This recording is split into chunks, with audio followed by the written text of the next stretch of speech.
Hey y'all, it's me, person who makes minigames. Today I made something very cool, obviously, because I always show you some cool things, am I right guys? that's right. Anyways, with the new create update, it came with this new item called the linked controller.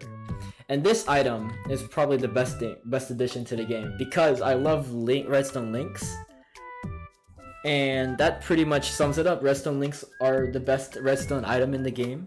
So that led me to make this game. So I don't know what to call it. I'll just call it Aquatic Escape. I have no idea. But anyways, you're just a scuba diving guy, kind of moving left and right, up and down. You're kind of trapped in here forever, and you have to dodge these magma blocks that keep trying to hurt you or knock you off into the lava. So let's press play. And let's start to play, obviously. So let's just move around a little bit, kind of shimmy around, dodge the turntable. That's what I like to call it. I called this one the sleeper. You'll see in a moment. These are coin dozers. This is the tidal wave. So we got pretty much everything in here. Very nice. So when you get knocked off, all these fans push you into this one corner and it all resets.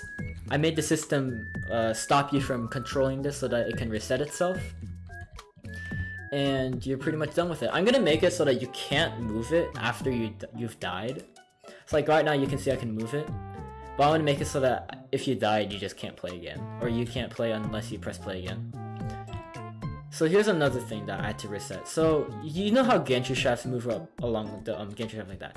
Well, the problem is that if you move it vertically or on the y-axis and then suddenly move X, then it pops off. So I had to replace that, which was pretty simple. I just had a deployer like spin around and then just place it there. Pretty simple. But I had to make it so that the armor stand was a bit slower too. So I made the content observer see the gantry shaft first, like all the way over here, send the signal out here, make it spin before the armor stand gets reset up here. Like that. So another problem I had to face was how to get this armor stand down here if it landed on this shaft, because if these coin dozers can obviously push the armor stand back onto the gantry shaft, which is no good. So I just had to make these fans down here, just pull it in like that and just deposit them here.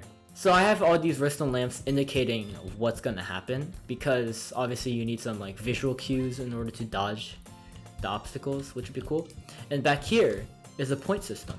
So every time you get one obstacle or one ding, then an iron plate gets sent out here. So let's play again. So there's one, and I already broke it. So that's one thing you have to get used to. It's very finicky with the controls, but once you get used to it, you'll be fine. So as it resets, we're back here.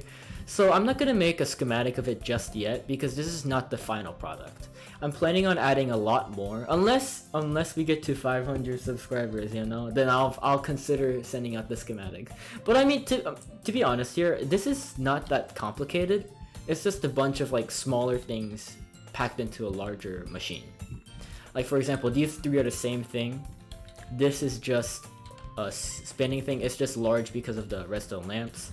This is just detecting whatever item gets dispensed out here. This is just a sequence gear shift moving it this way. It's not that bad. Well, that's about it. If you want more of this, subscribe, like the video, the usual. And that's it. I'm gonna be modding this a lot more, and stay tuned for more of this Aquatic Escape. That's a very cringy name, but yeah, Aquatic Escape.